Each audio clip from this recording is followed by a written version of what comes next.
हम adjoint matrix का definition लिख रहे हैं, एडजॉइंट ऑफ मैट्रिक्स का। तो एडजॉइंट ऑफ ए स्क्वायर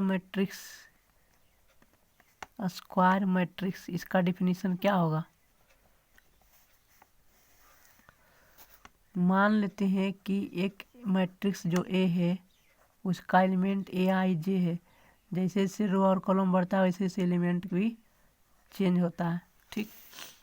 तो बी ए स्क्वायर मैट्रिक्स क्या है, square matrix of order N, ठीक, ऑफ ऑर्डर एन। इसका ऑर्डर कितना है, एन है। एन मान लेते हैं कि C I J be a cofactor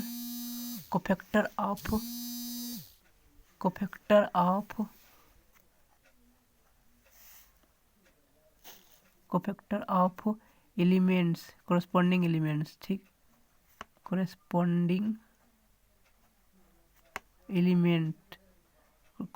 element का कोफैक्टर है, ठीक। एलिमेंट्स किसका है, और उस एलिमेंट कोरस्पॉन्डिंग एलिमेंट्स क्या है, ए आई जे। किसका, एलिमेंट्स ए आई जे मतलब आई रो और जे कॉलम ऑफ मैट्रिक्स, कौन सा मैट्रिक्स ए जो दिया हुआ है। तो हम कहते हैं कि transpose of matrix of cofactor of elements in matrix. जो एलिमेंट्स है कौन सा मैट्रिक्स का जो दिया हुआ है, ए मैट्रिक्स का। ए मैट्रिक्स के एलिमेंट के कोफैक्टर का मैट्रिक्स का ट्रांसपोज जब लेते हैं तो जो आता है वो क्या कहलाता है, is called adjoint of matrix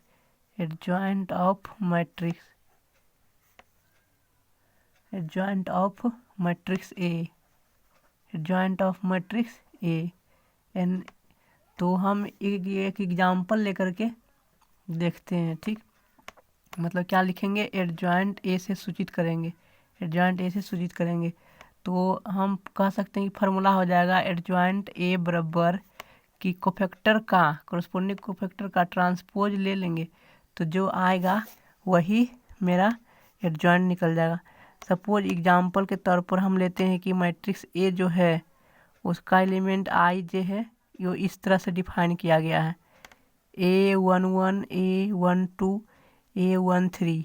यहाँ पर A21 हो जाएगा, यहाँ पर 22 हो जाएगा, यहाँ पर 23 हो जाएगा, यहाँ पर 31 हो जाएगा, यहाँ पर 32 होगा और यहाँ पर 33 हो जाएगा, क्योंकि इस तरह के रो कॉलम का एलिमेंट लिखा जाता है। तो हम क्या करेंगे, इसका एडजॉइंट निकाल करके मतलब कोफैक्टर निकाल करके ट्रांसपोज कर देंगे, ठीक। तो मान लेते हैं कि इस A11 एलिमेंट का कोफैक्टर कितना है, C11 है। इसी प्रकार A12 एलिमेंट का कोफैक्टर क्या है, C12 है। और A13 एलिमेंट का कोफैक्टर क्या होगा, C13 होगा। इसी प्रकार निकाल लेंगे तो मेरा एडजॉइंट ए क्या हो जाएगा, सी आई जे का ट्रांसपोज। तो हम रखते हैं एलिमेंट को, इसका कोफैक्टर क्या है, C11, और इसका इस एलिमेंट का कोफैक्टर क्या है, C12। फिर इसी प्रकार C13 यहाँ पर हो जाएगा, C21 हो जाएगा, C22 हो जाएगा, यहाँ पर C23 हो जाएगा, और कोफैक्टर क्या हो जाएगा, C31, और यहाँ पर C32, यहाँ पर C33। इसका ट्रांसपोज जो लेने के बाद जो आएगा वो एडजॉइंट कहलाएगा, ठीक। तो इसका जब तक ट्रांसपोज लेते हैं तो क्या होता है, रो वाला कॉलम में लिखा जाता है और कॉलम वाला रो में लिखा जाता है। तो इस रो को फर्स्ट रो को फर्स्ट कॉलम में लिखेंगे तो क्या होगा, C11 C12 C13। यहाँ पर क्या होगा, C21 C22 और फिर क्या होगा, C23, ठीक। और यहाँ पर क्या लिखा है, C31 C32 C33, ठीक। ये मेरा क्या हो गया, एडजॉइंट ऑफ मैट्रिक्स ए का निकल गया, ठीक। इसी तरह से बताया जाता है कि एडजॉइंट ऑफ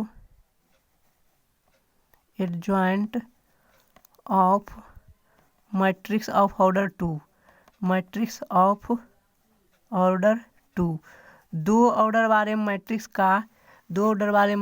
का एडजॉइंट कैसे निकालते हैं। ठीक, तो दो ऑर्डर वाले मैट्रिक्स का एडजॉइंट निकालने के लिए डायरेक्ट फार्मूला है कि डायरेक्ट लिखते हैं कि diagonal interchange diagonal element interchange diagonal element and sign change only non diagonal element. ठीक, यही फार्मूला है एडजॉइंट ऑफ मैट्रिक्स ऑर्डर 2 निकालने के लिए कि डायगोनल को जो एलिमेंट है वो एक दूसरे से इंटरचेंज कर देंगे और जो बिना डायगोनल वाला एलिमेंट है उसका सिर्फ साइन चेंज कर देंगे। अगर जो प्लस में रहेगा तो माइनस कर देंगे, माइनस में कर रहेगा तो प्लस में कर देंगे।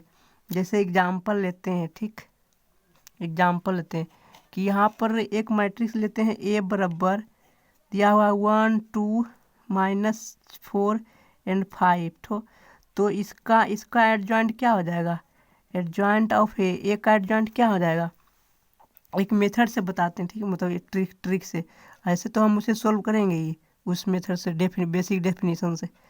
तो ये डायगोनल का एलिमेंट है तो ये एलिमेंट वहाँ चला जाएगा, वो एलिमेंट यहाँ आ जाएगा, और सिर्फ जो नॉन डायगोनल एलिमेंट ये है तो इसका साइन सिर्फ चेंज हो जाएगा।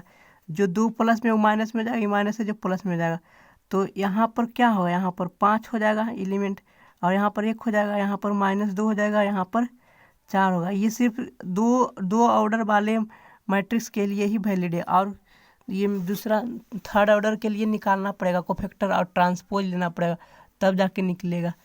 ठीक, अब हम क्या करते हैं, इन्वर्स ऑफ मैट्रिक्स डिस्कस कर रहे हैं। ठीक, हम इन्वर्स ऑफ मैट्रिक्स डिस्कस कर रहे हैं। ठीक, तो इन्वर्स ऑफ मैट्रिक्स क्या कहता है, इन्वर्स ऑफ स्क्वायर मैट्रिक्स, सब स्क्वायर मैट्रिक्स की ही हम चर्चा कर रहे हैं। ठीक, स्क्वायर मैट्रिक्स, तो इन्वर्स ऑफ मैट्रिक्स को इसी डिफिनीशन लिखते हैं। इन्वर्स ऑफ मैट्रिक्स, इस मैट्रिक्स का डेफिनेशन लिख रहे हैं कि क्या कहता है कि ए स्क्वायर मैट्रिक्स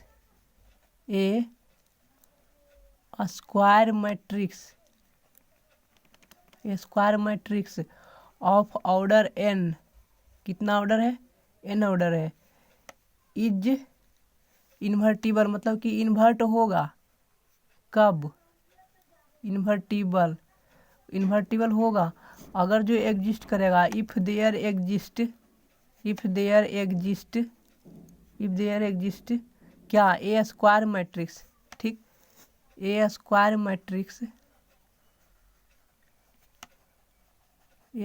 मैट्रिक्स क्या, बी अलग दूसरा।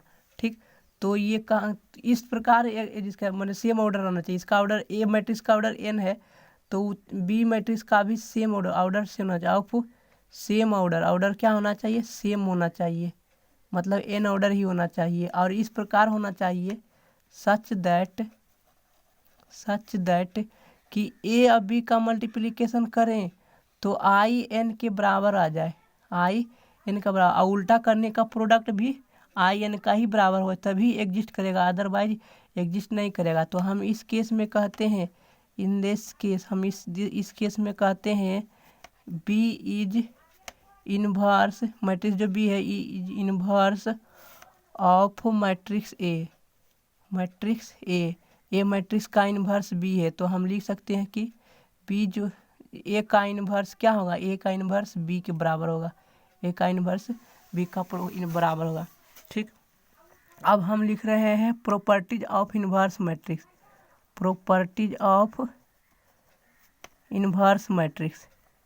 इन्वर्स मैट्रिक्स का प्रॉपर्टी लिख रहे हैं और एडजॉइंट मैट्रिक्स का भी प्रॉपर्टी लिखते हैं। ठीक, पहला प्रॉपर्टीज है कि एवरी इन्वर्टिबल मैट्रिक्स, जो इन्वर्स वाला आता है, इन्वर्स हो सके, every invertible matrix every invertible matrix possesses a unique मतलब रखता है, पोजेसेस ए यूनिक इन्वर्स, क्या रखता है, एक यूनिक इन्वर्स रखता है, उसके अलावा और दूसरा इन्वर्स एग्जिस्ट ही नहीं करेगा। ठीक, दूसरा पॉइंट है कि अगर जो ए जो इन्वर्टिबल मैट्रिक्स हो, अगर if A is invertible matrix, ठीक, बट इन्वर्टिबल मैट्रिक्स है कि इन्वर्स हो सके, तो इन्वर्टिबल मैट्रिक्स है तो ए इन्वर्स का अगर जो 2 बार इन्वर्स लेंगे ना तो ओरिजिनल मैट्रिक्स के ही बराबर आ जाएगा। ठीक, अब तीसरा एक पॉइंट क्या है कि कोई भी मैट्रिक्स जो स्क्वायर रहे, स्क्वायर मैट्रिक्स है, ये स्क्वायर मैट्रिक्स इन्वर्टिबल होगा, इज कॉल्ड इन्वर्टिबल या इन्वर्टिबल होगा इफ एंड ओनली इफ, यदि उसका डिटर्मिनेंट 0 के बराबर नहीं हो, if and only if, double if IF लगेगा। इट इज नॉन सिंगुलर मतलब डिटर्मिनेंट्स 0 के बराबर नहीं हो। नॉन सिंगुलर का मतलब क्या हुआ, डिटर्मिनेंट्स ए का 0 के बराबर नहीं हो तो क्या कहलाएगा, नॉन सिंगुलर। और इस केस में फार्मूला होता है ए इन्वर्स का 1/, determinants A into adjoint A. ठीक, इस फार्मूला से हम निकाल सकते हैं ए इन्वर्स। ठीक, अगला प्रॉपर्टी है कि अगर जो हम ए बी का इन्वर्स लेंगे तो पहले बी का इन्वर्स करेंगे और मल्टीप्लाई कर देंगे ए इन्वर्स से। ठीक, इसी प्रकार आप कर सकते हैं कि जब 3 गो रहेगा तब ए बी सी तीनों अगर जो इन्वर्स में रहे तो पहले सी का इन्वर्स कर दो, फिर बी का इन्वर्स कर दो, फिर ए का इन्वर्स कर दो। इस तरह से हम कर सकते हैं। ठीक, अब क्या कर रहा है, डिटर्मिनेंट्स ऑफ एडजॉइंट ए, तो अगर जो एडजॉइंट ए का डिटर्मिनेंट निकालना है तो सबसे पहले डिटर्मिनेंट्स ए को एक ऑर्डर से घटा देंगे n-1। अगर ऑर्डर मैट्रिक्स ए का n है तो जो डिटर्मिनेंट निकालेंगे एडजॉइंट का उसका ऑर्डर 1 घट जाता है, n-1 पावर हो जाता है। ठीक, इसी प्रकार दूसरा पॉइंट है कि ए ट्रांसपोज का इन्वर्स निकाल लो, या तो पहले ए इन्वर्स कर दो उसके बाद ट्रांसपोज करो।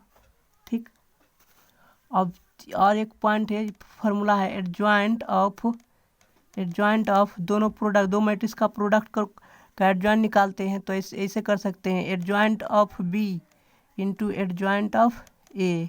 ठीक, अलग अलग कर सकते हैं।